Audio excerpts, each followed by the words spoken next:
Alright, let's go meet Esbern and Delphine at the foot of this mountain over here. Get up to Skyhaven Temple. Apparently, Alduin's wall there. Something that Esbern uncovered in one of his books or some of that lore. Some long-forgotten place that apparently the... what is it? The Akaviri? Before they became the Blades, or the Blades were taken from the Akaviri or something, because they were called like the Dragon Guard or whatever. Anyway, I'm kind of vague on all that, but this is some of their history, I guess, and it's going to shed some light on what role we play in this whole ending Alduin's World Eater kick that he's on, or whatever, stopping him from, you know, destroying everything. First, we'll save this Khajiit caravan from this uber mud crab over here. They're apparently having a problem with him. He's drug them all out in the river, and there we go. Oh, his homeboy wanted some of the action. He said, "We're not going down like that. Mud crab thug life forever."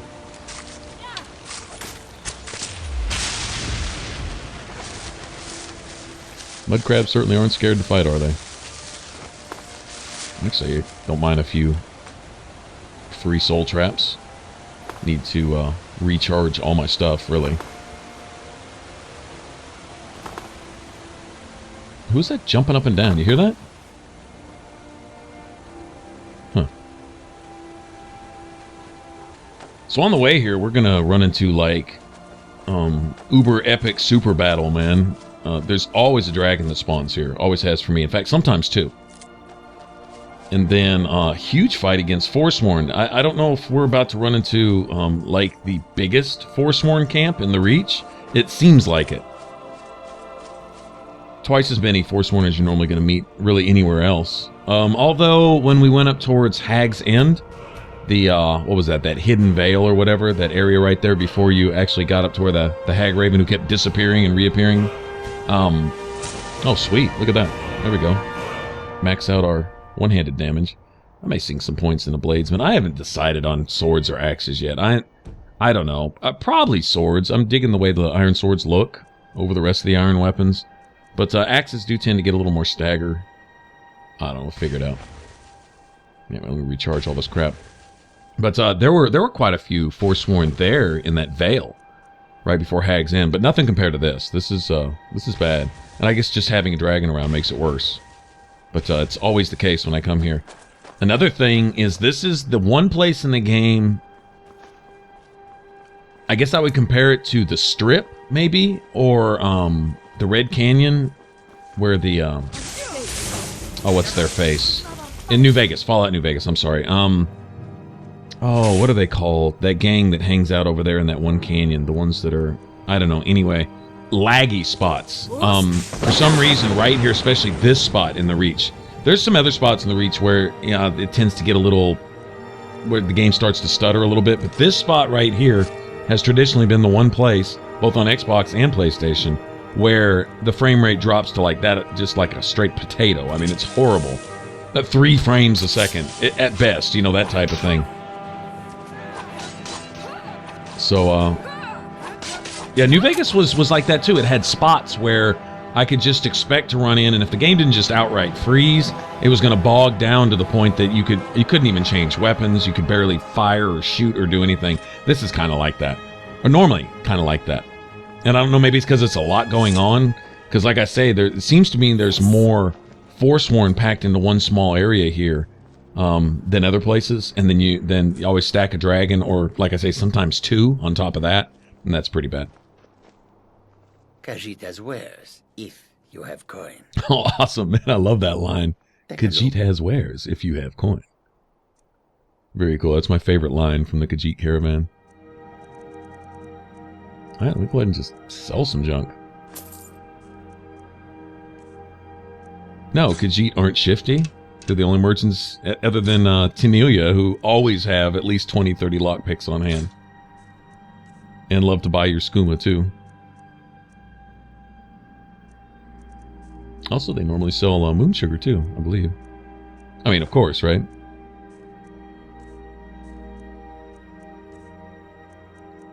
Might as well take this opportunity to just drop off whatever wherever I can, get rid of a little bit of weight.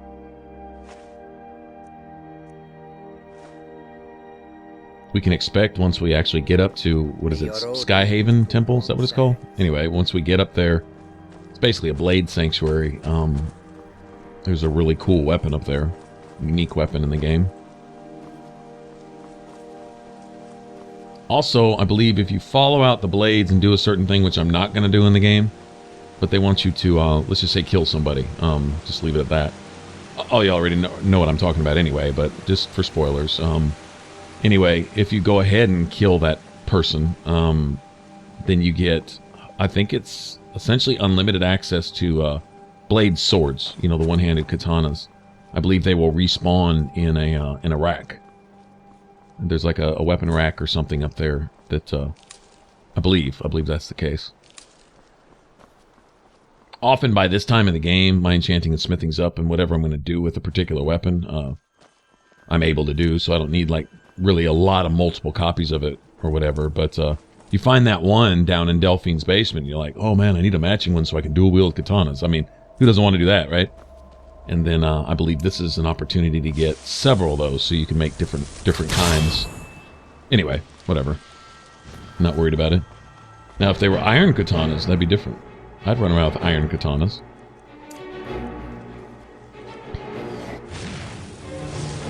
We talked about this in another video. It'd be nice if you had certain weapon patterns and their strength was based on the material you use simply, so you could just as easily make a katana pattern as well as a dagger or anything else, right? And iron might affect its color and overall, you know, appearance to an extent, but it would still be at least a weapon type. Like, why couldn't you make one? Well, I mean, I don't know. Maybe in real life an iron katana would be garbage, but maybe it wouldn't hold an edge. I don't know. But still. It'd be cool if you could do that. I don't know about you guys, but I'm really into looks in a game. Cool looking armor. I will sacrifice better armor for cooler looking armor.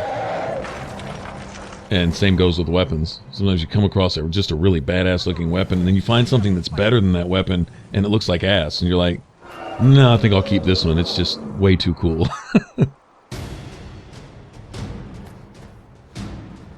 It's too bad in some RPGs you really kind of can't get away with that. Dragon Age 2 was a perfect example. You might have the coolest looking dagger in the game at like level, I don't know, 10 or something, and it gets totally outbalanced by everything else to the point where it's really ineffective, but it just looks so cool. You hate to get rid of it. And then the daggers you wind up finishing the game with look like, I don't know, plastic preschool toys or something. Not always the case, but that does happen in some games.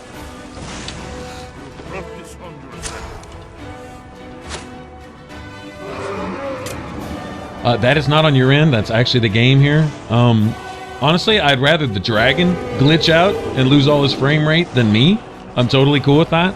Notice the game is running full speed here. I want to say this is a first. Never once have I gotten smooth frame rate and smooth gameplay in this area right here. This always bogs down to where what that dragon looked like he was doing, that's what it feels like everything's doing, right? But not the case here. Very cool. I mean, even if the dragon is a little glitchy, that's fine. In fact, if we can just get him out of there so he'd stop running around breathing fire or whatever, or frost or whatever he's breathing on everybody. If he'd just stop that, that'd be great. And we could just finish taking care of these guys and get off in this mountain cave and get to the top of the mountain. Go find out what all this Alduin's Wall business is about.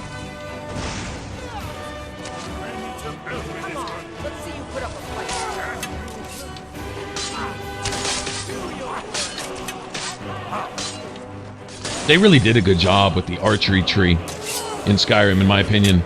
I remember in a pre-release interview with Todd Howard, he talked about some things that they'd improved on. He said third-person animations and the overall look when you're fighting and stuff. That when you backpedal, you don't walk faster backwards than you do forward. You know, and you wind up just basically running backwards and kiting all your enemies, kind of like, you know, you might tend to do. Oh, he is breathing frost. Like you might tend to do in Oblivion, right? They cut down some of that, give a little more challenge, I guess, to the combat and stuff. Also talked about in archery. Improved, I guess you could say mechanics or whatever. Although I don't remember the archery being bad in Oblivion either, honestly. I actually liked it. Didn't have a problem with it. Don't see a lot of difference in this one, but apparently they put some effort. What is up with this dragon? Slow-mo bombing runs, man. But apparently they put some stuff into it. But I do like in the perk trees where you can increase your movement speed while having a bow drawn, and then increase your fire rate, you know, your attack speed too, and really cool.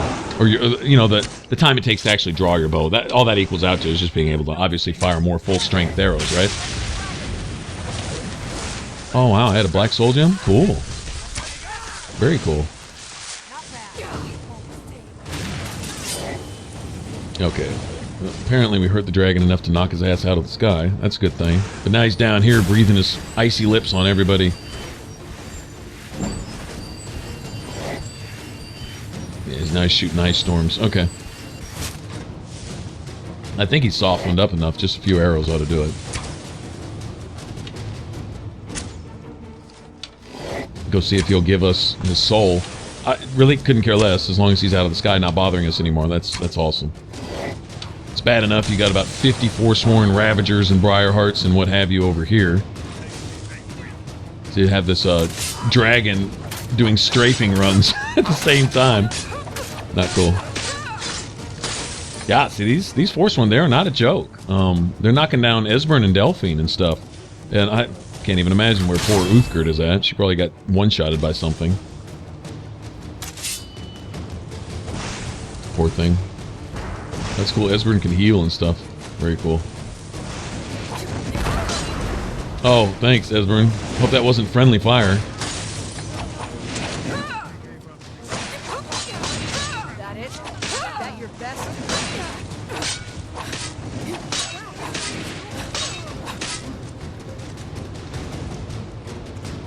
Doing a little work myself, actually.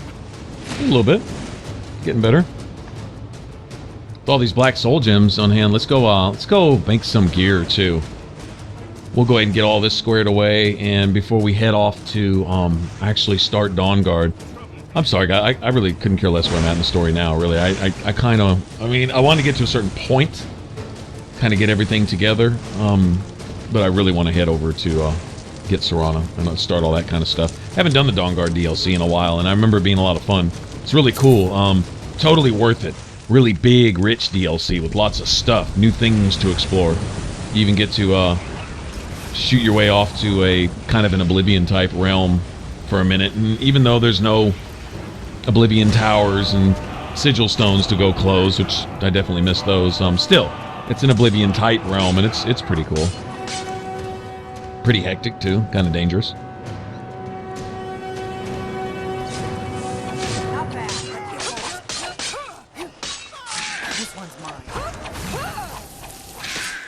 Freaking hag ravens, nasty ass. So I guess the hag ravens run around and make deals. Apparently, for her scene, if we take the companion quest, as any kind of note, the hag ravens made a deal with the companions and kind of tricked them into giving their souls to her scene forever or whatever in exchange for the ability to turn into slobbering dogs, right? Hag ravens were definitely involved in that. So I wonder what kind of deal they're trying to work with the Forsworn, and if it totally has to do with her scene.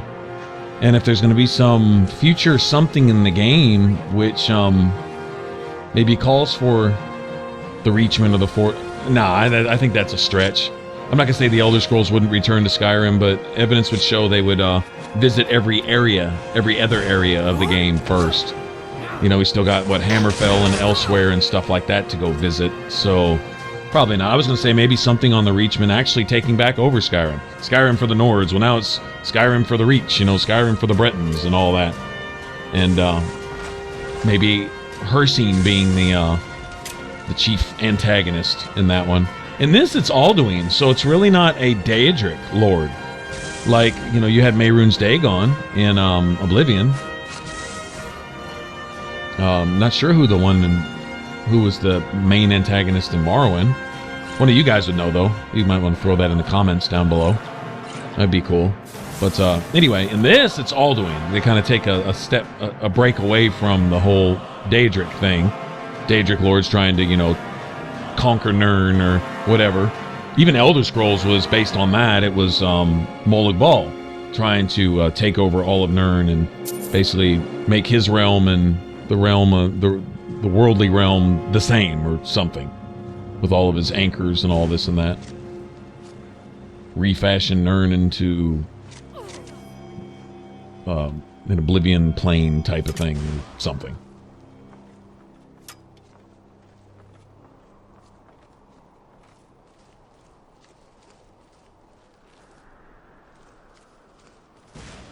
Why is it all these wannabe godlike assholes just want to just come run over man all the time? I mean, mankind, true enough, we may even deserve it, but they sure are dead set on just kicking our ass all the time. Like, let's conquer the world. Why? I mean, just saying. Well, because. Oh, okay. Because you wouldn't have a game if I didn't try to do that. Oh, all right, well, that makes sense. All right, we'll carry on then. Bring them on. Bring on all the baddies trying to conquer the world. It gives me somebody's ass to kick, right? You gotta have a purpose for doing the hero thing. Absolutely.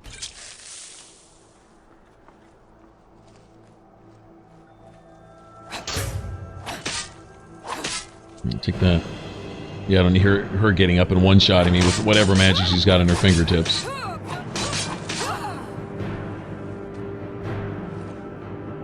Sweet. I do believe these Forsworn camps also repopulate, respawn. I don't know about this one in particular, but for the most part, at least most of them do, if not all of them.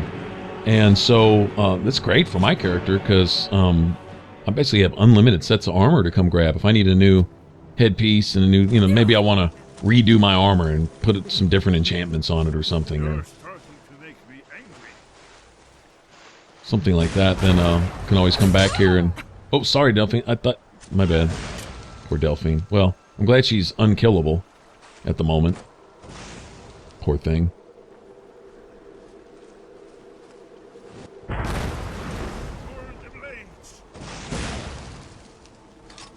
Okay, this isn't annoying.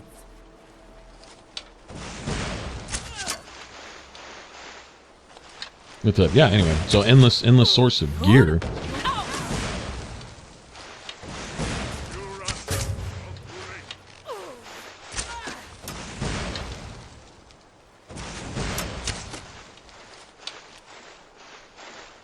I took a look at the armors, and now that the smithing is up, and like hide and fur, which are essentially the identical stat-wise, are a couple points lower than the Forsworn. I think we're getting close. Forsworn's, I think the Forsworn's a little bit lower than leather, but a couple points higher than fur.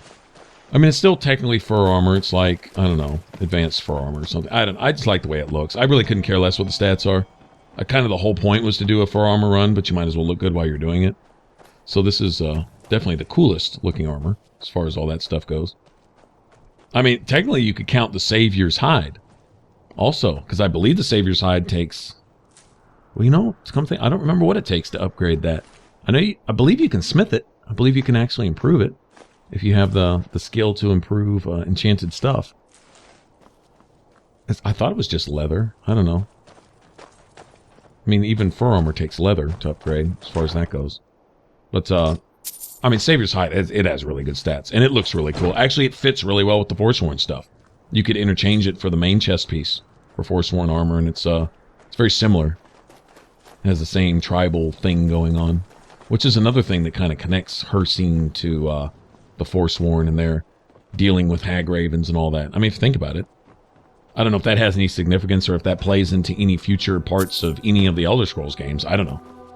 But what they're starting to do here, whatever they're doing behind the scenes, dealing with these hag ravens, sacrificing themselves to become briar hearts, which is apparently a thing that the hag ravens do. And I'm not sure what they're... I don't know if this is like some freaky twist on a return to nature type thing that they're doing or whatever. But I know you can go pickpocket a briar heart and kill them outright, because it actually replaces their heart or something like that. going to check that out. And you go up to these temples and things where the hags are, and you see these bodies laid out on the slabs. Sometimes they'll even have like a black soul gem nearby, and poison and some sacrificial daggers, probably what they use to cut the heart out, the real heart out, and somehow replace that Forsworn's life with something and give them a briar heart, which I don't know, looks like an artichoke.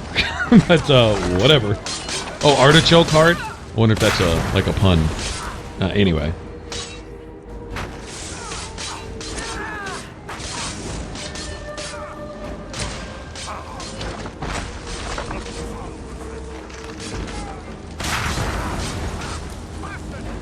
Well, those Storm Atronachs aren't playing, are they?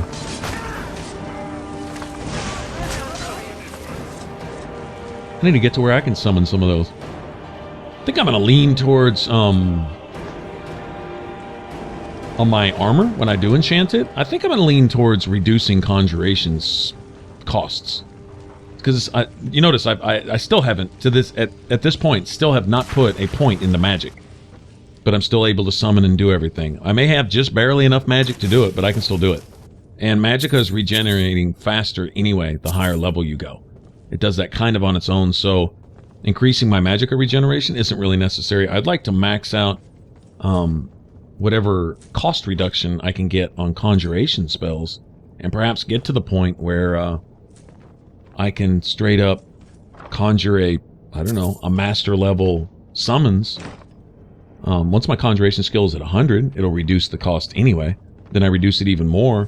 What I'll probably do is I'll buff my magic on one piece of armor, probably the headpiece, considering I think you can put archery on the helmet, but not one-handed. So I'll probably buff my magicka with that, and then on my chest piece, which you can't buff one-handed or archery with. We've got to get this bridge This down. is early Akaviri, huh? These pillars must have something to do with it. Well, see, that's something else. Early Akaviri stonework, but it sure looks like all the rest of these friggin' temples we've been running into, and crypts and stuff. The symbol for king and warrior, and of course the symbol for dragonborn. That's the one that appears to have a sort of arrow shape pointing downward at the bottom. I need to take another look into this Akaviri stuff and how it just relates to the ancient Nords and stuff. Whatever you did, you worked. Let's see what those old blades like. Anyway, so I was thinking we'd buff Magicka, reduce Conjuration costs, buff one-handed and archery as much as possible, and then maybe even on the chest piece you can throw on 2 enchantments. Maybe the other one just raise up my light armor skill a little bit. That'd be nice. Get a few extra points. Get a little higher armor rating. That'd be great. Definitely come in handy. So I think when you cap, and I think it calculates out to like 80%, I believe, or 85% damage resistance, which is max. So even if your armor rating is 50 million, doesn't matter. You're still reaching a cap of 85% damage resistance. That's how it was in Oblivion, anyway. I believe it's the same here. But it does, your armor rating isn't going to be 85. Your armor rating is more like, it's like 500 something. In fact, one of you guys left a comment on one of the videos and said what it was. I think it was like 568 or 586 or something like that. Anyway, that would equal out to 85% physical damage resistance type of thing. I think my armor rating right now is sitting at about half that. It's like 260 or 280 or something. So if I get that into the 300 range, you're at least cutting out half the damage. And considering the amount of damage that enemies do, every little bit helps. I mean, seriously, if you can cut, if an enemy's hitting you with a sword that does 20 points of damage, but they're hitting you for like 180 with that, whatever their damage modifier is, then being able to cut that in half is huge. 180 to 90 means they have to hit you several times instead of like twice or something. Well preserved, too.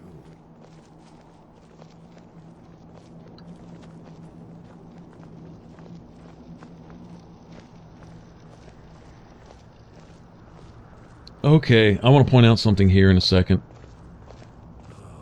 Here's the blood seal, another of the lost Akaviri arts. No doubt triggered by, well, blood. Your blood, Dragonborn. Wait a minute. Here, Probably right. you see how the ancient blades Try revered using your me blood on the Cyrodiil? carved seal on the floor. The blood seal look familiar, guys? For any of you that have been in Dwarven Ruins, when we get into Blackreach, I think we're going to see something almost identical to this. It's coming to life. In fact, I think when we do the Hermias Mora quest, we'll see something very similar to this too. There's a link there. There's some kind of something there between the Dwemer, There's no telling maybe, what we might find inside. and the Akaviri.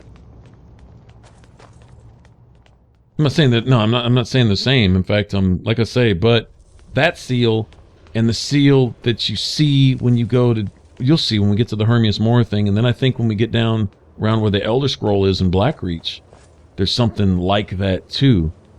And then even the little solar thing, the puzzle pieces. When you look, I don't know, man. There's a relation there. There's something. I don't know what it is, but there's something there.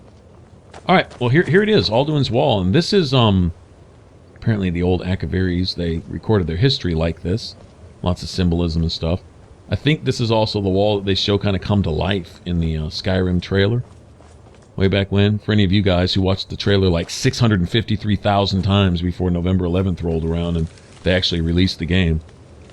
Wow, I was so hyped for this when it came out.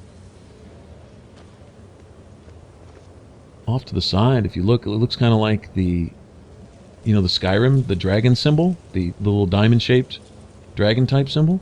Looks like that's partially in relief on top of a something. Huh. See, this is where Bethesda just gets so slick. BioWare does this too. They'll drop like a hint. Something that is just out in the open in your face, but if you don't look at it and acknowledge it and recognize it for what it is, you totally miss it, but it'll be a clue. It'll be like this major revelation to all the mysteries in the game, but if you don't look at it, then you just completely miss it. There's a lot to this right here. We need information, not a lecture on art. That's right. Esbern will break it down for us in a second. At least a little bit.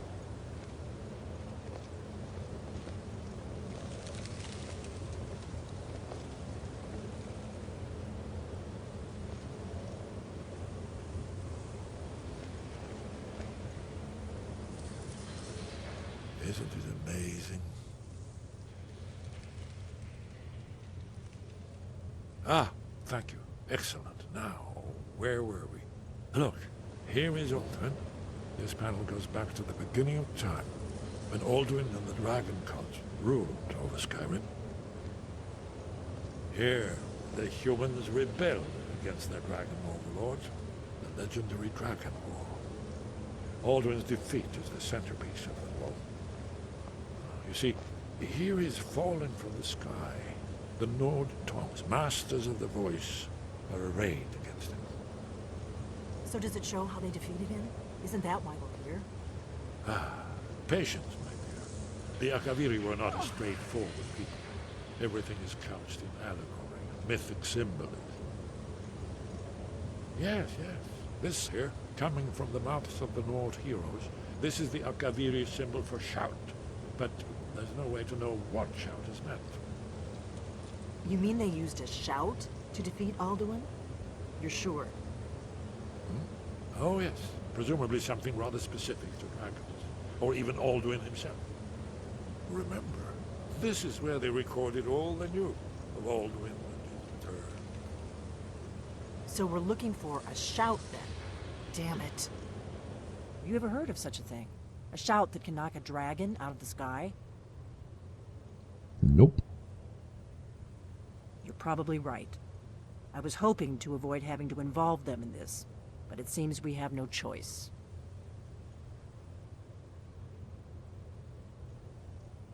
If they had their way, you do nothing but sit up on their mountain with them and talk to the sky or whatever it is they do. The Greybeards are so afraid of power that they won't use it. Think about it. Have they tried to stop the Civil War or done anything about Alduin? No. And they're afraid of you, of your power. Trust me, there is no need to be afraid. Think of Tiber Septim. Do you think he'd have founded the Empire if he'd listened to the Greybeards?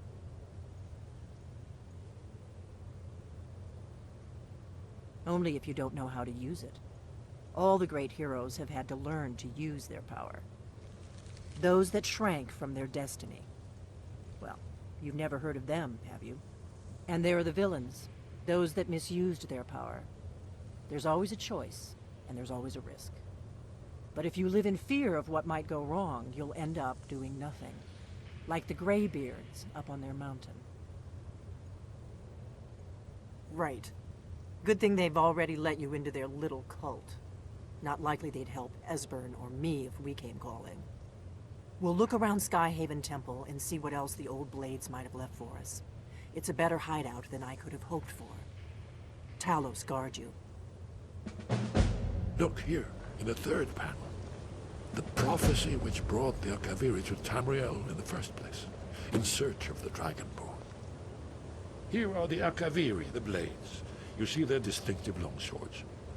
Now they kneel, their ancient mission fulfilled, as the last Dragonborn contends with Alduin at the end of time. Are you paying attention, Delphine? You might learn something of our own history.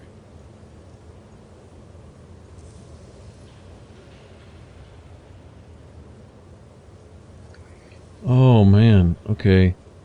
Getting some idea here. You'll have to speak up. I'm a little deaf in my right ear. You're in luck. There is a blessing the Blades used on the eve of battle. It's supposed to prepare the mind for slaying dragons. I doubt the blessing's effects last for very long. So ask whenever you're heading out, and I'll perform the proper rites. May the scales of the dragonkind splinter at the touch of your arrows, and crack under the weight of your sword. That's all there is to it, Dragonborn. Good luck. Okay, so bonus damage versus dragons. I'm cool with that. Very good. For magic and weapons, apparently. Okay, so the Akaviri being the predecessors of the Blades. Alright. They show the Nords basically freeing men from the dragons and the dragon priests, the dragon cult and whatever, right? And then shutting Alduin down and basically delaying the end of time till later when the Dragonborn would arise, and that would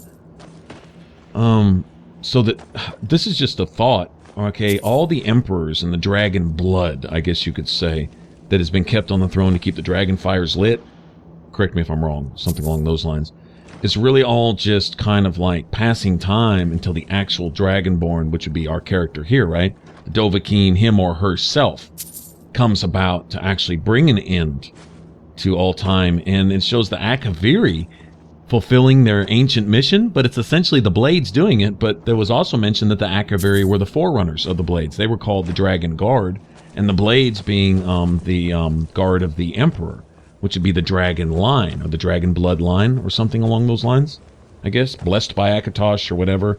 Martin Septim would have been the last of them. Any emperor on the seat of the Empire would be an imposter, but we see the Empire has crumbled. Okay? Just like Thieves' Guild had crumbled, but we come in to reestablish it. The Dark Brotherhood was empty. It was void. It was gone. And then we come to reestablish it. And all the things that make up the Elder Scrolls world. All the different factions and stuff. You can even go do some things with the Mages Guild, which I think is the weakest of the stories. One of you guys made a good point, that probably on purposely so, because magic plays very little part in Skyrim.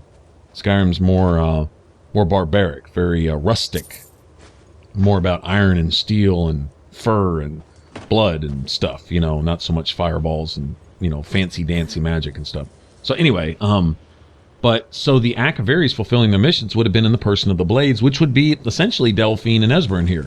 The last remnants of those, the very final remnants of an order that is gone. Essentially, it's deceased. It's over. And so we're renewing things. And you know, they say the end of the world here, if we defeat Alduin, does it basically just repeat a new cycle?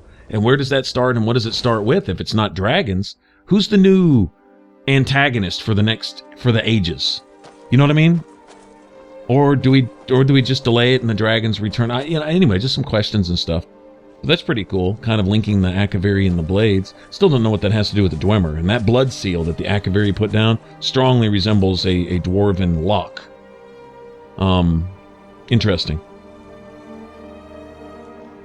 All right, well, that'll do it for that. I say we go talk to the Greybeards before we head to Dawnguard. I keep delaying, but well, we'll get there eventually, guys. Anyway, thanks for coming along for the ride. If you want to subscribe, click that button up top. For the rest of this Let's Play, click that image there in the middle. It should take you straight to the playlist. All right, y'all take care, and I'll catch you on the next one. Bye-bye.